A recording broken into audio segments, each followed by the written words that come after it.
All this week, we're preparing you for Vision Weekend. We've talked about the place of vision, we've talked about the season of vision, and now we're talking about what stalls a vision. I watch in many families' lives and many businessmen's lives, they receive vision from God and they go this far with it, and they prosper and get quite wealthy in the middle of all that, and God's very good to them, but the vision doesn't progress. The vision has stalled. I did not say they failed, I just said the vision stalled. They've become very wealthy, but the vision stalls. We learn one thing that stalls a vision is persistent disobedience. He said, leave your family, leave this country, and go into the land that I show you. He didn't leave his family. He took Lot with him. The second thing that stalls a vision, one is persistent disobedience. The second is strife.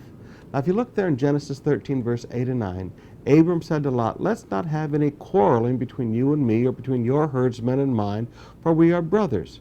Is not the whole land before you? Let's part company. If you go to the left, I'll go to the right. If you go to the right, I'll go to the left.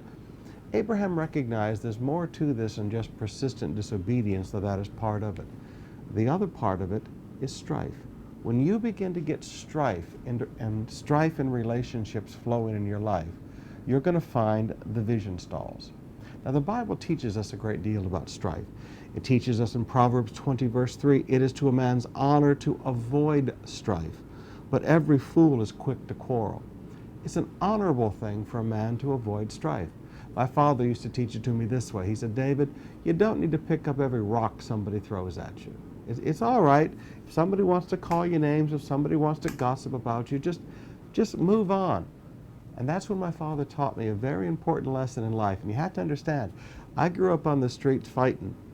My father taught me a very important principle after I was sent by the police to come and live with him. And that was this principle. He said, David, it's hard to have a fight when one person walks away. Now you have to understand, my whole life I had never walked away from a fight. If you wanted it, bring it on. My father taught me, David, it's not being a wuss. It's not being a sissy to not have to enter into every conflict somebody else wants to start with you, because, forgive me, that puts them in control of your life and not you in control of your life. So Proverbs says it's to a man's honor to avoid strife. James chapter 3, verse 16 says, for where you find envy and strife, there is confusion and every evil work. Look on strife, look on an atmosphere of strife like you would look at a sewer. If you walk into a sewer, you know it's full of disease. You know it stinks. You know there's every kind of nastiness down there. Well, that is an atmosphere of strife. When you have a family in strife, when you have partners in a business in strife, when you have a leadership team in strife, forgive me, that's where you find confusion, and that's where you find every evil work. So you have to learn. Sometimes it's best just to walk away from strife. Sometimes you have to figure out what's causing the strife, because it's brought confusion and it's brought every evil work into us. So sometimes you have to be willing to part company. So Abram said to Lot, let's part company. Now, brothers and sisters, forgive me, there are some people that you just need to part company with.